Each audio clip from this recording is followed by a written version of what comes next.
안녕하세요.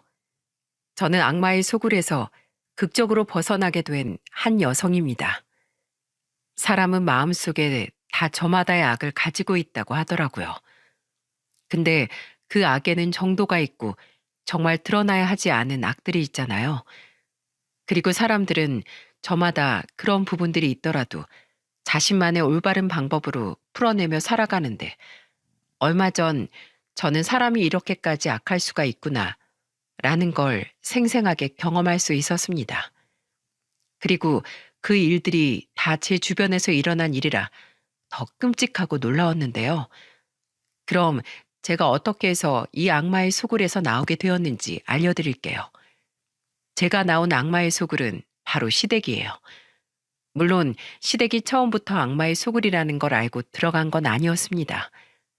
그리고 제가 살면서도 시댁은 꽃밭은 아니었을지언정 그래도 악마의 소굴까진 아니었죠.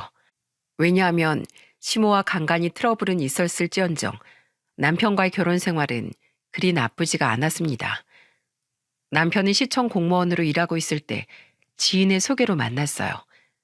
시댁은 시부모님과 시숙네 가정, 시누이가 같이 살고 있었는데요.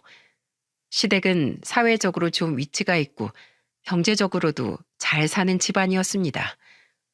왜냐하면 시부가 시의원 출신으로 정치가 집안이었거든요. 시숙은 건축 사업을 하는 사업가였고 남편은 시청 공무원으로 시누이도 꽤나 월급 잘 나오는 빵빵한 회사에 다니고 있는 소위 말해 성공한 집안이었죠. 저희 아버지는 오랫동안 학교에서 선생님으로 일을 하시는 분이셨습니다. 그렇게 우리는 결혼식을 올리게 되었어요. 하지만 결혼한 지 얼마 되지 않아 시댁의 실체를 알게 되었죠. 시댁은 결혼 전에 몰랐는데 알고 보니 남아 선호 사상의 가부장적인 모습이 굉장히 심했던 집안이었더라고요. 그래도 남편은 괜찮은 편이었어요.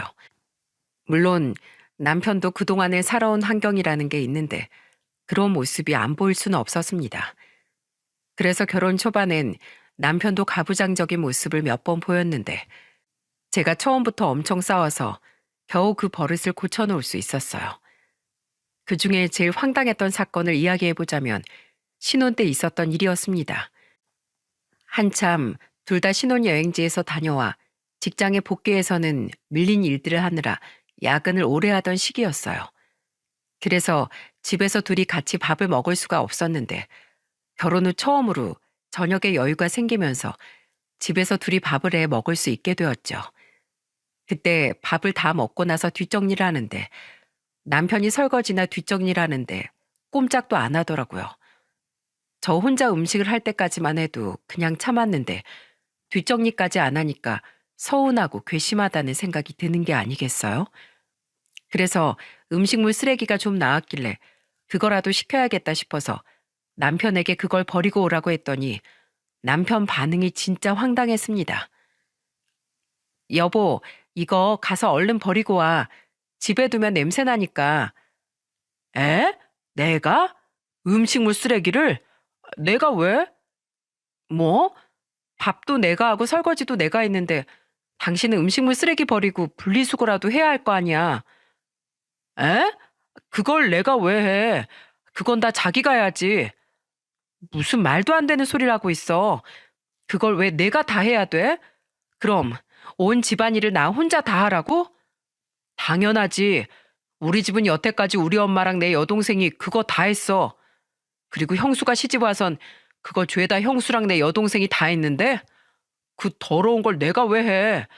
그런 건 다 여자가 하는 거지.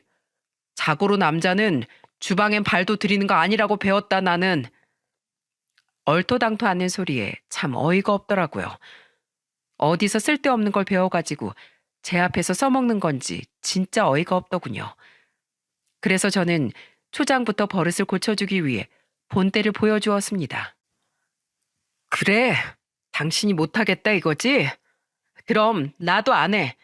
나도 우리 집에선 남녀가 차별 없이 집안일은 같이 하는 거라고 배웠어. 심지어 우리 아빤 여자는 더러운 거 만지는 거 아니라면서 우리 집안 화장실 청소랑 분리수거, 음식물 쓰레긴 전부 다 아빠 본인이 하셔서 말이야. 내가 보고 배운 건 다 그런 것뿐이네. 그러니까 나도 안 해. 뭐? 그럼 이걸 다 누가 해? 몰라. 당신도 안 하고 나도 안 하면 그냥 이 집안에서 썩어 없어지겠지. 난 상관없어. 저는 황당해하는 남편을 뒤로하고 딱 제 할 말만 하고는 그 이후부터 아무것도 하지 않았어요. 실제로 그 음식물 쓰레기도 버리지 않고 분리수거, 청소 등등 모든 것을 다 안 해버렸죠. 저한테 필요한 물건들이나 공간들만 제가 따로 청소를 하고 필요한 옷들도 내 옷만 빨거나 드라이 맡겨서 관리했습니다. 그랬더니 어떤 결과가 나왔게요? 결국 온 집에서 쓰레기 냄새에 악취가 나자 남편이 두 손 두 발 다 들었답니다. 그때 이후로 집안일은 서로 분담해서 하게 되었어요. 아마 그때 제가 싸우지 않았더라면 저는 남편이 물 가지고 오라고 하면 물 가지고 가고 리모컨을 가지고 오라고 하면 리모컨을 대령하는 그런 시다바리가 되었을 거예요. 왜냐하면 이 집안 자체가 그런 DNA가 아주 센 집안이었거든요. 거기엔 시모의 억센 성격도 큰 몫을 했습니다. 시모는 허영심이 아주 대단한 사람이었어요. 그래서 자기가 잘나 보이기 위해 시부도 밖에서 잘나 보여야 했고 자기 아들들도 밖에서 잘나 보여야 했죠. 그래서 며느리들이랑 자기 딸만 죽어라 잡아대는 그런 사람이었어요. 특히나 자기 남편이 시의원이라는 걸 굉장히 드러내기 좋아하고 그걸로 대우받길 좋아했던 사람이었어요. 근데 남들한테 피해 안 끼치고 그러고 살면 뭐라 할 말이 없잖아요. 근데 시모는 피해를 줘도 너무 많이 줬습니다. 그것도 며느리들한테 특히나 심했어요. 한 번은 시모가 대회용으로 다니는 봉사활동 단체에서 행사가 있었어요. 그날은 연탄 나르기 행사였는데 거기에 형님과 저를 부르더라고요. 근데 그때 당시 전 결혼한 지 2년 차밖에 안 되었고 형님은 이미 결혼 11년 차인 상황이었습니다. 2년 동안 본 형님은 말수가 적고 상당히 순종적인 사람이라 시모의 말을 잘 듣는 사람이었어요. 그래서 시모가 여기저기 데리고 다니면서 비서 노릇시키고 엄청 시켜대는 걸 옆에서 종종 봤었죠. 근데 그것도 은근한 차별이 있었다는 걸 나중에 알았어요. 왜냐하면 저는 나름 교육자 집안에서 왔다고 약간의 며느리 대우는 해줬던 거고 형님은 그냥 시골 농사꾼 부부딸 출신이었기에 막 종부리듯 부리는 거였죠. 거기다가 저는 원체 순종적인 사람이 아닌 사람이라 2년 동안 살면서도 시댁에서 부당하게 받는 대우가 있으면 그때마다 똑 부러지게 말을 했었어요. 그래서 시모나 시부도 저를 좀 더 어렵게 대하는 게 있었죠. 근데 형님은 그냥 하라면 하라는 대로 다 하다 보니까 형님은 그렇게 막대해질 수밖에 없는 거였어요. 그날 저희들은 그 연탄 나르기 행사에 불려가 시키는 대로 일을 해야 했는데요.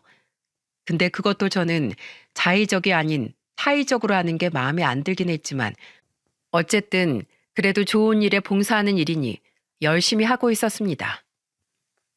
근데 참 시모의 어이없는 모습이 여기에서도 드러나더라고요. 연탄 나르기 행사를 할 때 형님과 저는 계속 사람들 사이에 섞여 열심히 연탄 나르기를 하고 있어요. 근데 정작 처음부터 오자마자 연탄 나르기 한다며 사진 찍고 그 동네 주민들이랑 여기저기 악수하며 다니던 생색내던 시모는 딱 거기까지만 하고 다른 친한 의사 사모님, 회사 대표 사모님 등등 잘 나가는 사람들이랑 고급 한식당에서 밥 먹고 차 마시고 하면서 놀러 다니는 게 아니겠어요? 소위 말해 보여주기식 정치를 하고 있는 시모가 너무나 얄미웠습니다. 그리고 심지어는 한참 코빼기도 안 보이던 사람이 허리 빠지게 일하고 있는 저한테 와선 이러더라고요. 예, 그렇게 해가지고 어느 세월에 연탄 다 나르니 4-5개씩 팍팍 들고 온 기란 말이야. 넌 젊은 애가 왜 그렇게 힘을 못 써? 아유, 저 얼굴 시커매진 것 좀 봐라. 예, 채통을 지키면서 채통을 누가 보고 내 며느리라고 할까봐 무섭다 얘. 본인은 탱자탱자 놀다 와서는 저에게 이런 훈수를 두는 시모가 너무너무 얄미웠습니다. 거기다가 매번 며느리들만 이런 일을 시키면서 온갖 생색은 본인 혼자 다 내는 것도 너무 싫었죠. 그래서 너무 괘씸하고 이건 아니다 싶어서 얼른 쫓아가서 제가 한 일이 있답니다. 어머, 어머님, 어디 갔다가 이제 오셨어요? 이제 연탄 날이 거의 다 끝나가는데. 자, 우리 어머님 막판에 일하시려고 오셨구나. 여기요, 얼른 연탄 들고 저기 저 집으로 가면 됩니다. 출발! 자자 관계자분들, 솔선수범해서 연탄 날은 우리 사모님 모습 한번 제대로 찍어주세요. 제 갑작스런 행동에 시모는 당황하며 얼굴에 묻은 연탄가루까지 겹치니 짜증을 내려고 했지만 여기저기에서 관계자들이 찍는 사진에 억지 웃음을 지으며 그 남은 연탄들을 같이 옮겨야 했습니다. 얼마나 속이 다 시원하던지 결국 시모는 어거지로 연탄을 나를 수밖에 없었고 그날 연탄 행사에 흰 옷을 입고 온 시모는 완전히 새까매진 옷 상태로 집으로 돌아갈 수밖에 없었어요. 어찌나 웃기던지 그날 이후로 시모는 저한테 그런 일을 안 시키더라고요. 하지만 시간이 한참 지난 이후에 정말 충격적인 일을 시모에게 당해야 했어요. 그때 당시 시부가 시의원에 또 출마한답시고 여기저기 다니던 때였습니다. 한 번도 안 그러던 시모가 어느 날 갑자기 밖에서 밥이나 먹자면서 형님과 저를 밖으로 부르더라고요. 그동안 며느리들한테 한 번도 살갑게 대해준 적이 없어서 밥 한 끼 사주시려나 보다 싶어 가벼운 마음으로 나갔죠. 그때 당시 시모가 꽤 근사한 데서 여자들끼리 밥 먹을 거니까 차려입고 오라고 하길래 형님이랑 같이 설레는 마음으로 차려입고 갔다가 저희는 완전 뒤집어질 뻔했습니다. 왜냐하면 막상 가보니 그 식당 안에는 어떤 중년의 아저씨들이 있었고 알고 보니 그 사람들은 꽤나 사회적으로 잘 나가는 사람들이었는데 시모는 그 사람들한테 술 따라주라고 우리를 불렀던 거였지 뭐예요? 어머나 너희들 왔구나. 자자 얘들아 얼른 인사드려라. 이번에 니들 시아버지 시의원 출마하는데 뒤에서 힘을 많이 실어주실 분들이야. 오늘 제대로 대접해드려야 하니까 니네 아주 열심히 해라. 알았지? 자자 뭐해. 저기 술잔 비었다. 얼른 따라드려. 저는 시모의 한마디에 너무나 큰 충격을 받고 말았습니다. 도대체 뭘 열심히 하라는 건지 정말이지 그때 당시 저는 너무 충격을 받아서 순간적으로 우리 앞에 웃고 있는 그 시모 얼굴이 너무나도 끔찍하게만 보였어요. 그리고 그 옆에 있던 형님도 지금까지 한 번도 그런 기색을 띈 적이 없었는데 당황한 표정을 짓고 있었죠.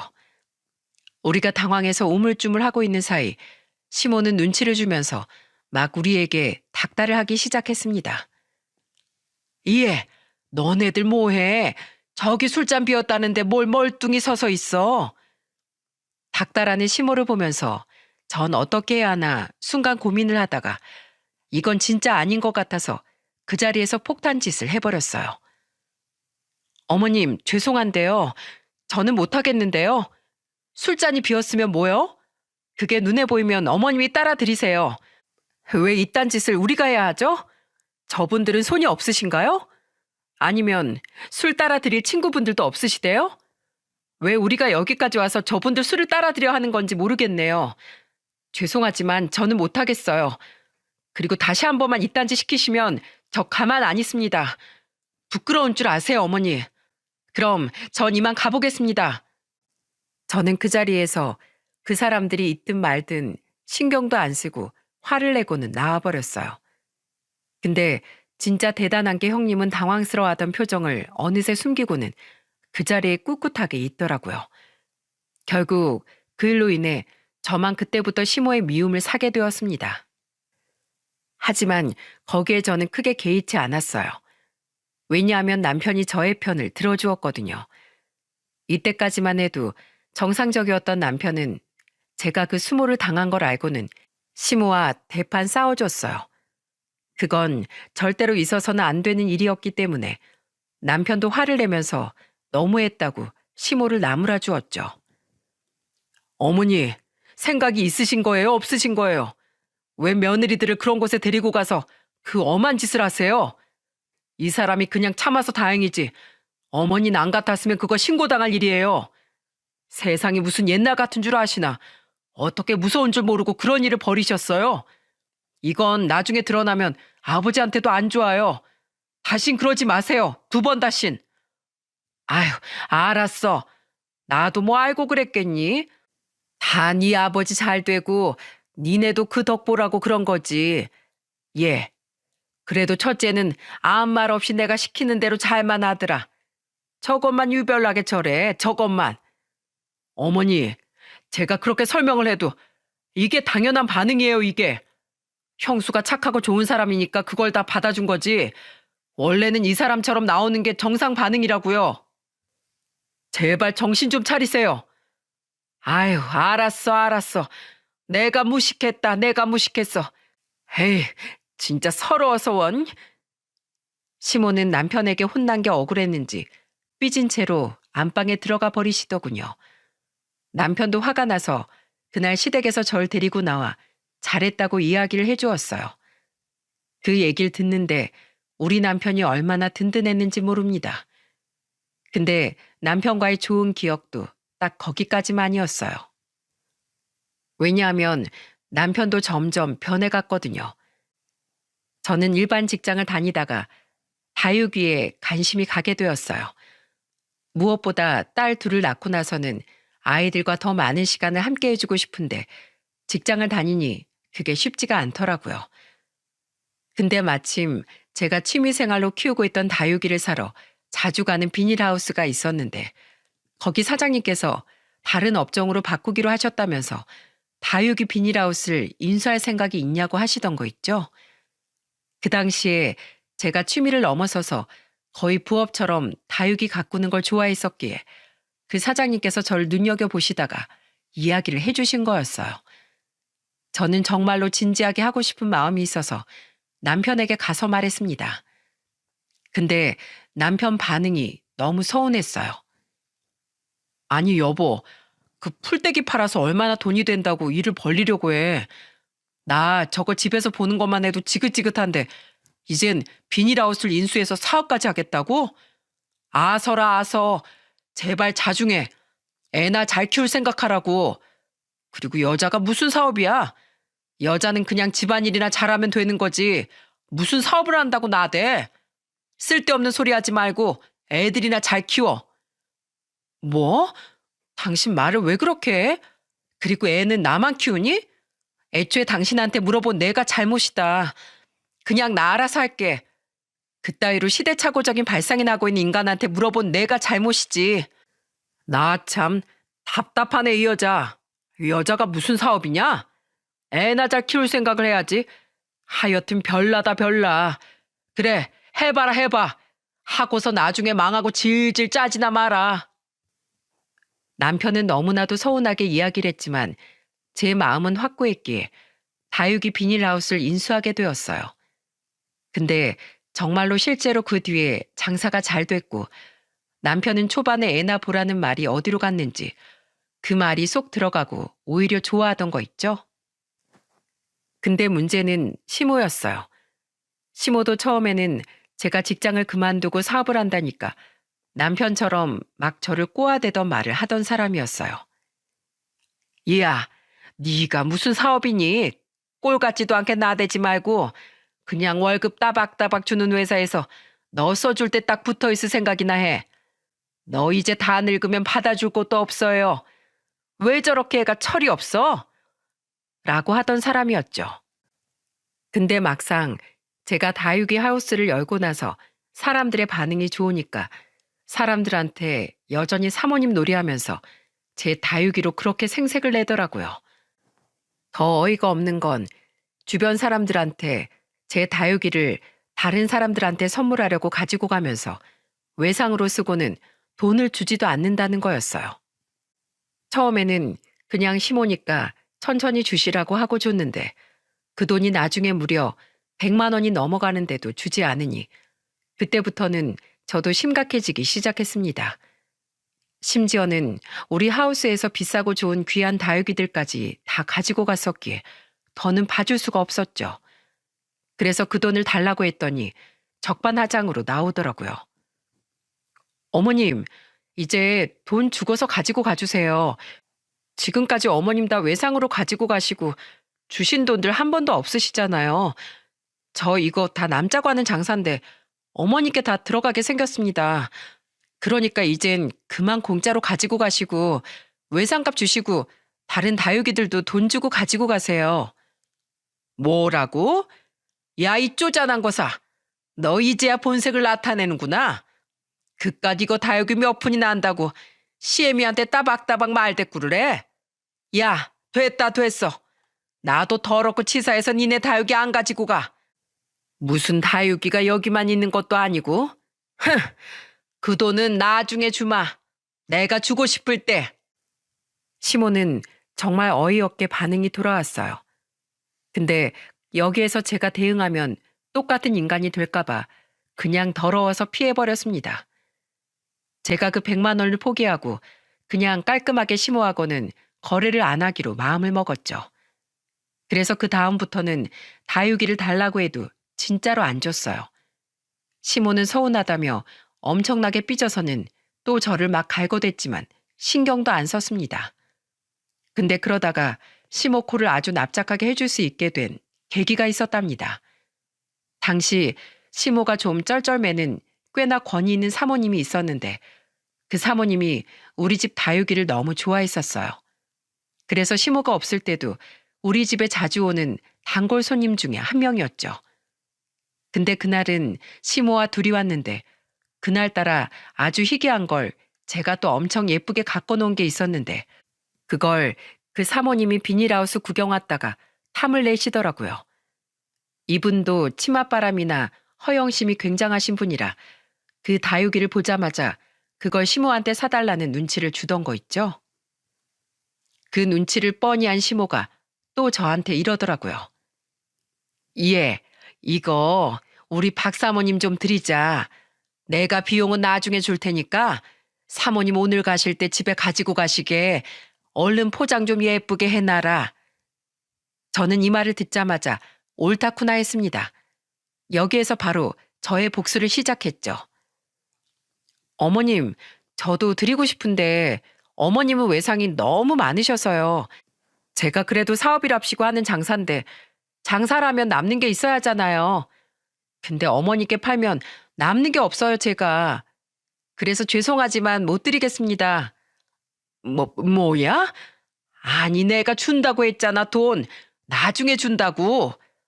어머님, 나중에 주신다고 하고서 안 주신 게 도대체 얼마예요?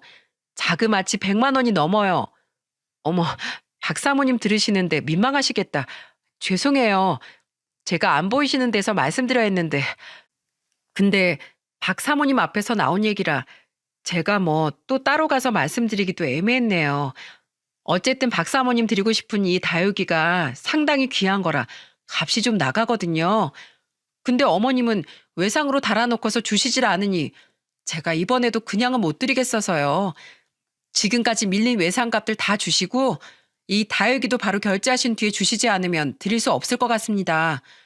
박 사모님, 아휴, 양해 부탁드려요. 어머나, 사모님 그렇게 안 받는데 지금까지 며느리 다육이로 그렇게 선물했던 거였어? 너무했다. 아유, 나 이거 너무 가지고 싶은데 내 돈으로 사기엔 또 부담스럽고 아유, 아쉽게 됐네. 아유, 아까워라.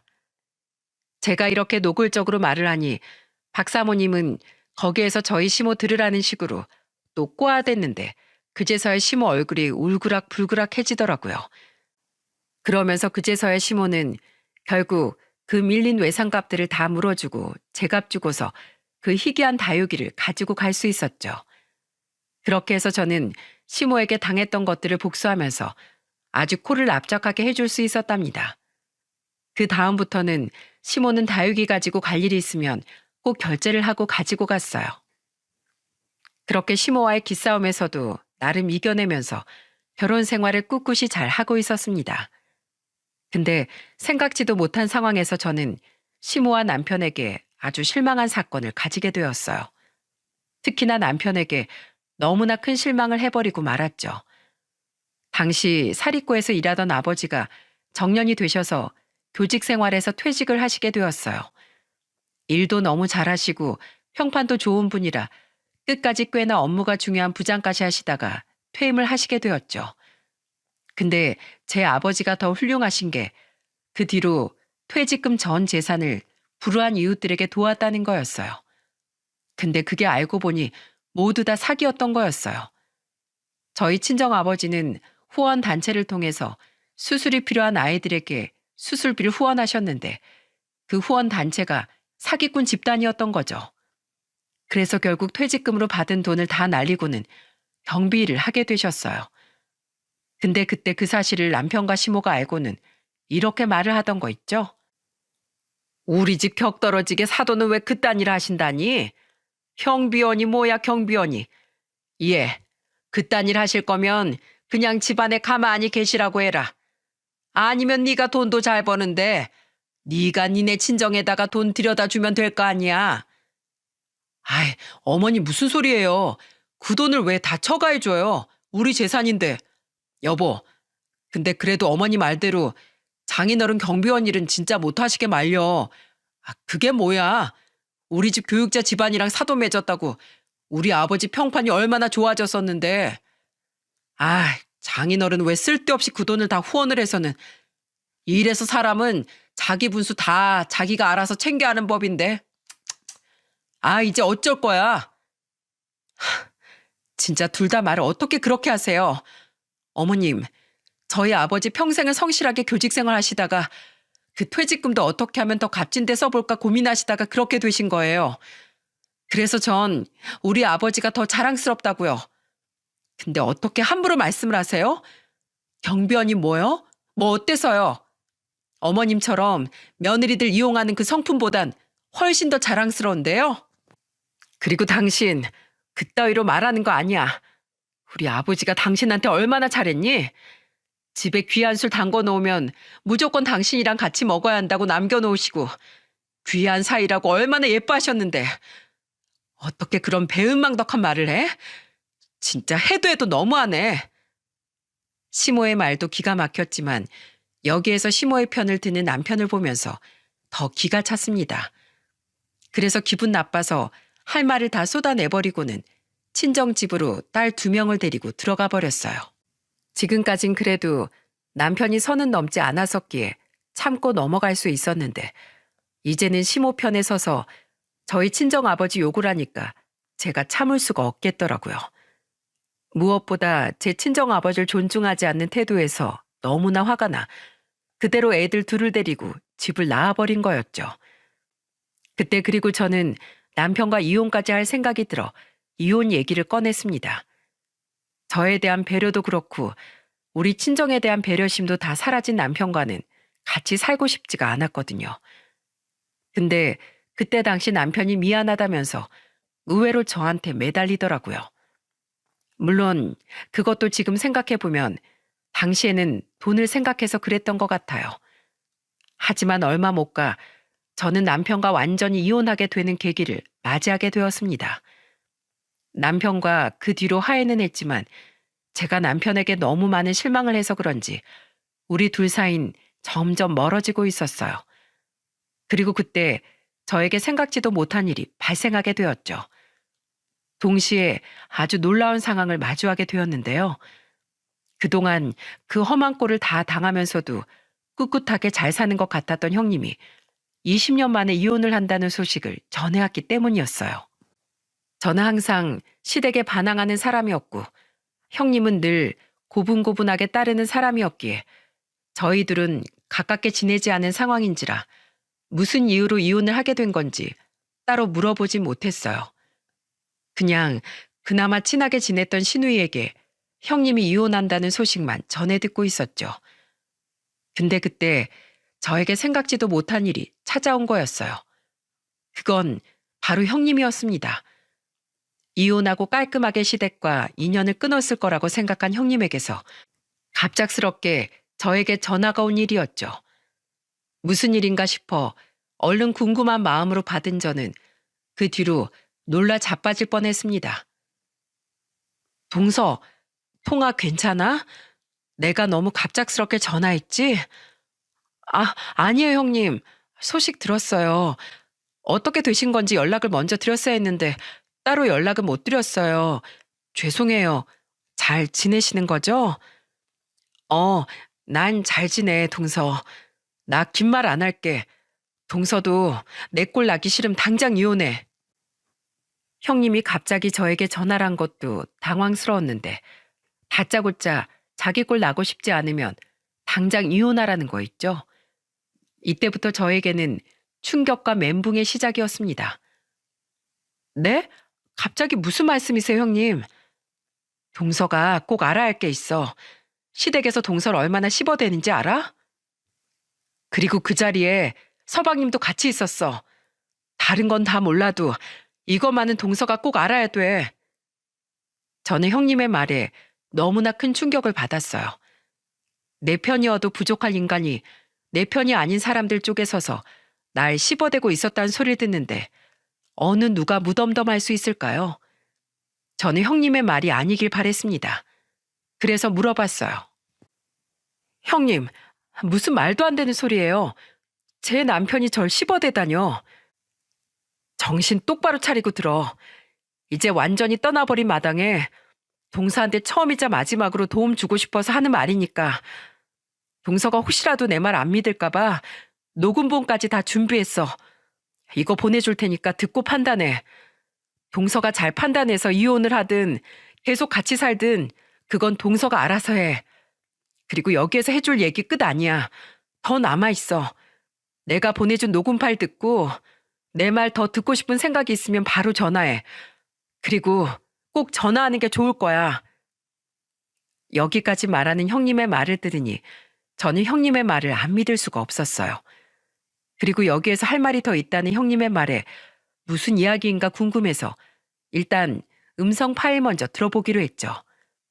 거기에서 저는 정말로 뒷목을 잡고 쓰러질 뻔했습니다. 하여간에 그 여시 결혼 전부터 너 꼬실 때부터 알아봤어 했어. 아니 교육자 집안이라고 해서 마음에 안 드는 거 겨우 이 집안에 들여놨더니만 아주 여기가 다 지 세상이지. 어떻게 다 시애미가 하는 말을 한 번을 다 알겠다고 고분고분 대답하는 법이 없어. 지금은 완전히 거지 집안 돼가지고 아무짝에도 쓸모없는데. 아유 진짜 꼴보기가 싫어 꼴보기가. 어머니 나 진짜 새장가 들까 봐요. 집에서 내가 안 해도 되는 일 하는 것도 이제 지긋지긋해. 진짜 옆편에 얼굴 보는 것도 너무 싫다니까. 요즘 들어 더 아주 난리법석이어서 같이 있는 것도 지겨워 죽겠어요. 그러니까 말이다. 아들도 못 낳는 게 왜 여지껏 우리 집에 붙어 있어서는. 걔가 여자니? 여자야?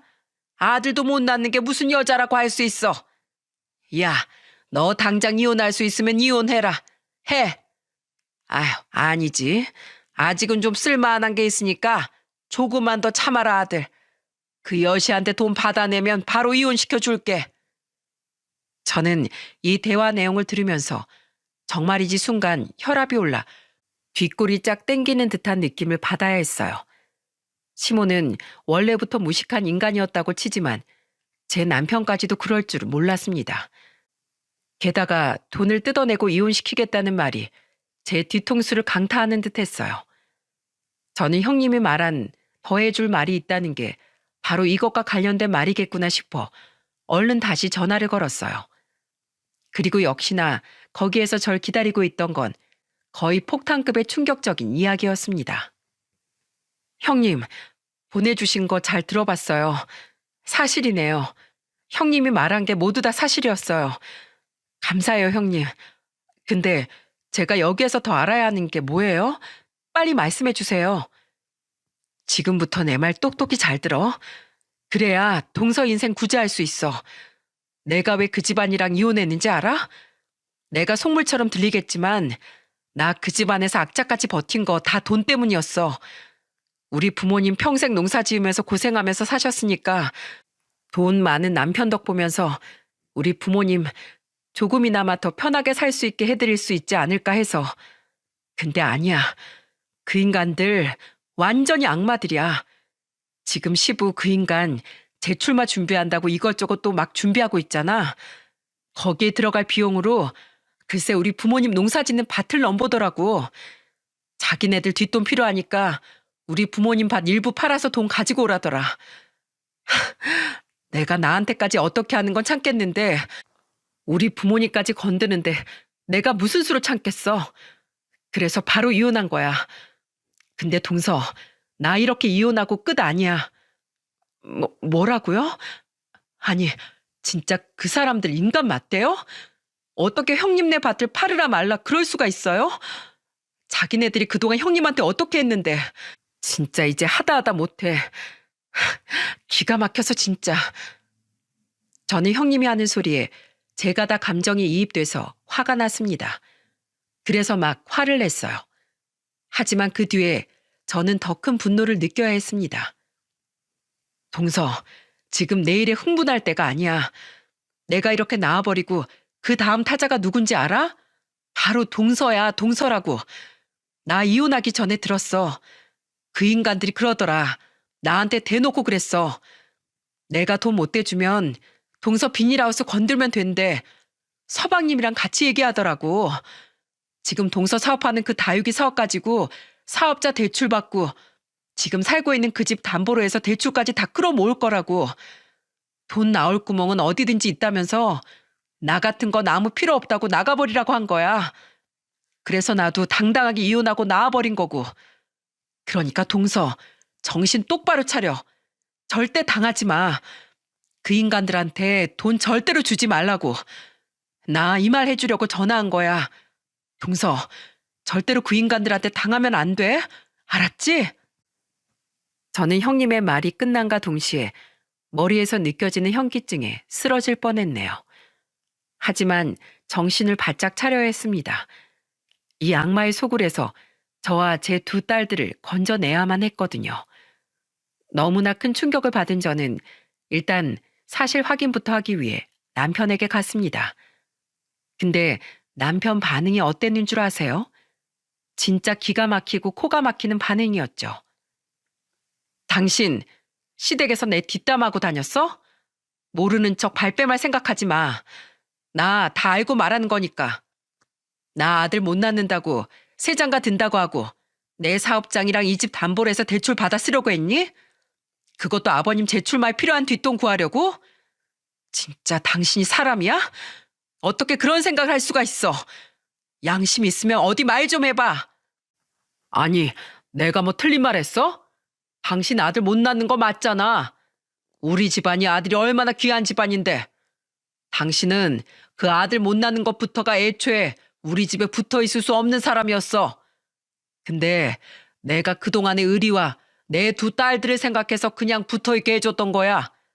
사람이 분수를 알아야지. 그리고 당신 우리 부모님 위해서 그 정도도 못 해줘? 진짜 양심 없는 인간이 딱 당신 아니야? 아무짝에도 보잘것없는 여자. 내가 걷어서 비위 맞춰 살아줬으면 고맙습니다. 감개무량합니다. 이러고 넙죽 엎드려도 부족할 판에 어디서 지금 따지고 달려들고 있어? 저는 그동안 신뢰가 바닥나긴 했지만 이 정도로 막장이었을 줄은 몰랐기에 남편과 확실히 이혼을 결심하게 되었습니다. 그래서 그 자리에서 이혼을 선언해버렸어요. 이딴 걸 내가 남편이라고 두고 살았다니. 그래, 당신 생각, 아니 당신 본심, 당신의 그 정체, 이제야 내가 확실히 알았네.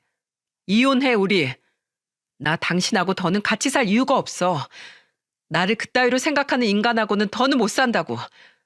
우리 아빠 무시할 땐 언제고 우리 아빠 그 전 재산 다 사기당해서 돈 없을 땐 한 푼도 못 주게 하더니 됐다 됐어.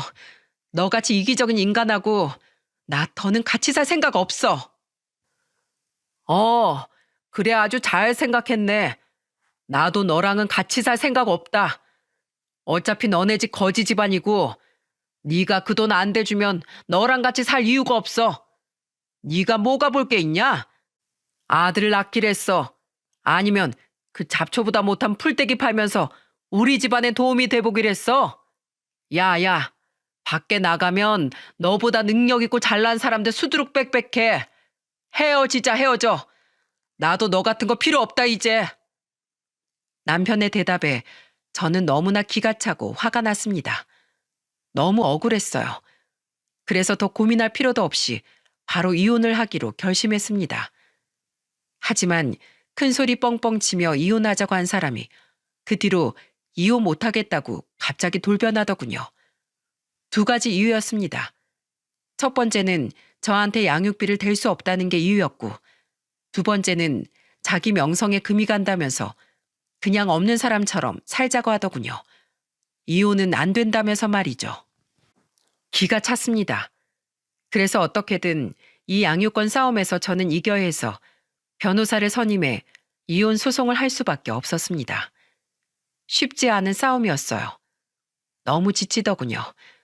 하지만 신은 제 편이었답니다.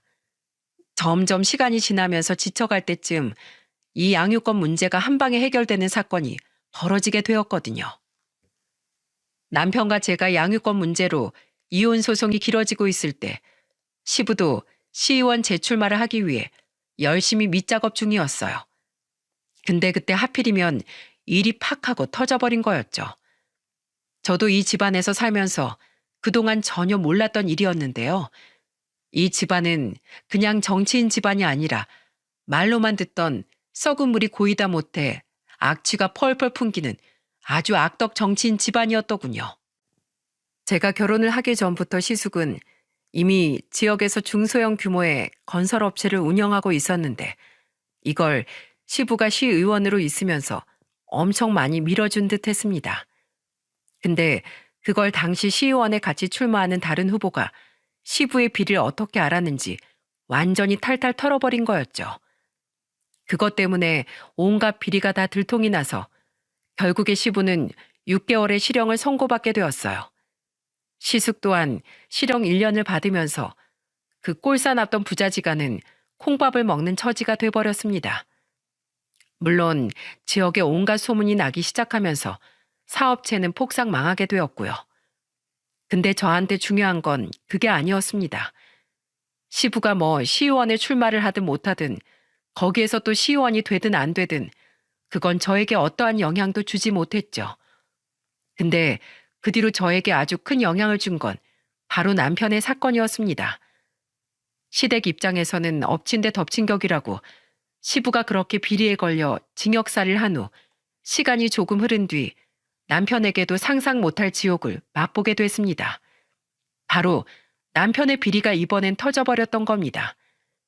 이 역시도 저도 몰랐던 건데 남편은 지역 공무원으로 있으면서 시부라는 인간과 똑같이 자기 형한테 불법적으로 인허가 같은 것들을 내주고 불법 증축 등등 자기 권한을 이용해서 밀어주고 있었던 겁니다. 이곳뿐만이 아니었어요. 다른 지역 업체들한테서도 뒷돈 받는 건 기본이고 금품의 골프채를 명절 선물로 받기도 했고 심각한 건 술 접대까지 받았던 겁니다.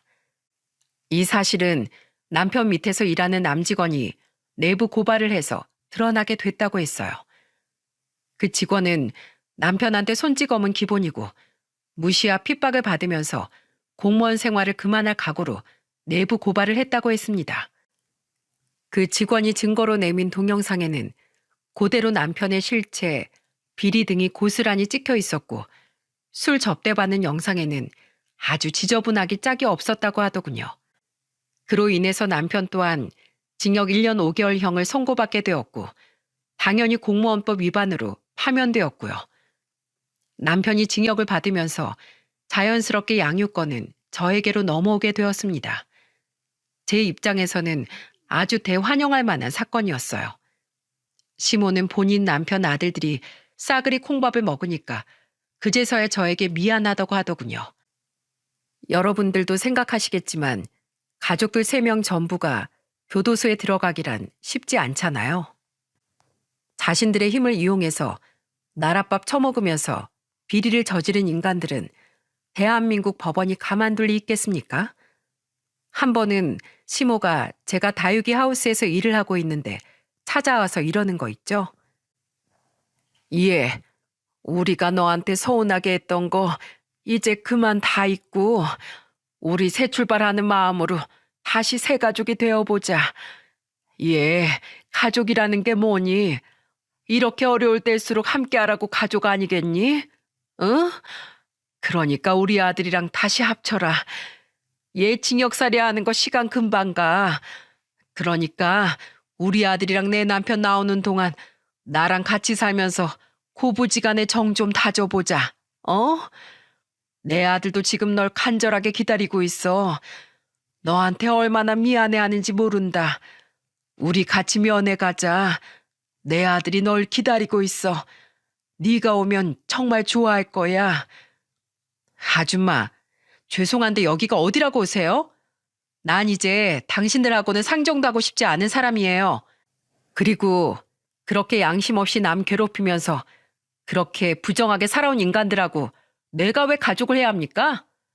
거기다가 당신은 우리 친정 아버지 힘들 때 어떻게 했어요? 그러니까 여기 다신 찾아오지 마세요. 한 번만 더 여기 찾아왔다간 경찰에 아예 신고해버릴 거니까. 어디 아들의 남편에 모자라서 본인까지 경찰서 신세 지고 싶으면 어디 한번 찾아와 보세요. 시수까지 다 망해버린 상황에서 그 집은 다시 살아나기가 힘들었기에 사업을 하는 저라도 붙잡아 보려고 안간힘을 썼지만 저는 일체 받아주지 않았습니다. 결국 시모는 평생 사모님 소리를 듣다가 한동안 힘들게 남편 자식들을 교도소 뒷바라지 해주었고 얼마 전에 시부라는 사람과 시숙이란 인간이 출소를 했다고 하더군요. 참, 왜 이리 시간이 빨리 흘러가는지. 저는 혹시라도 해코지할까봐 그들이 나오기 전부터 저와 자식들을 지키기 위해 호신술을 배워놓은 상태였습니다. 만약에 찾아와서 행패를 부린다면 모가지를 비틀어버릴 생각으로 말입니다. 연약한 여자라고 더 이상 당하지 않고 애들 앞에서 엄마는 강하다는 걸 꼭 보여주고 싶었거든요.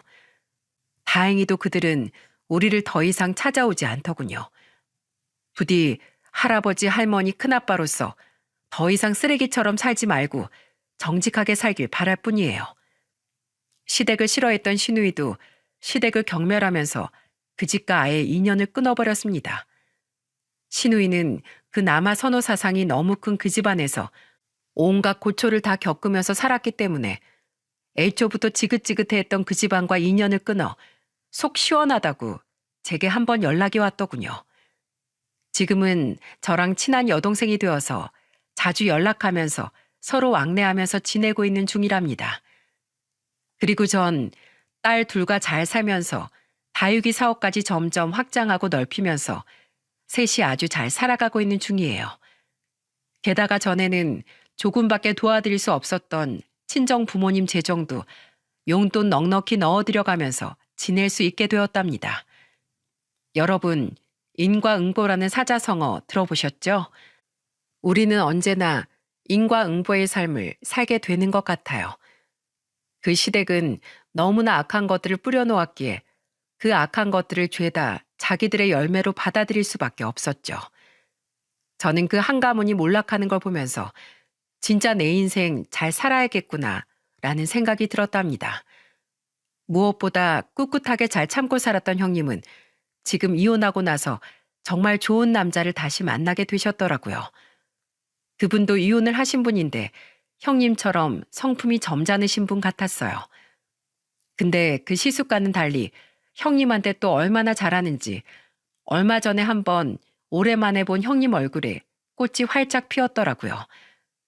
형님은 조카들도 이제 다 커서 대학생이 되어서 그런지 형님의 그런 생활을 또 잘 이해해주고 있다고 합니다.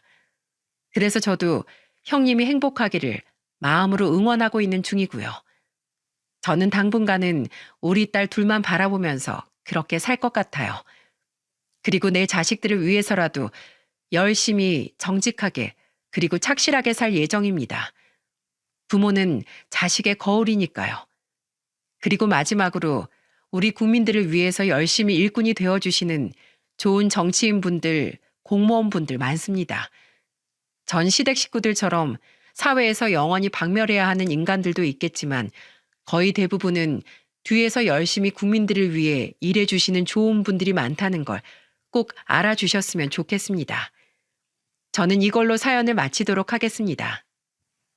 다들 일교차가 심하니 건강 유의하시고 제 사연 들어주셔서 정말 감사합니다.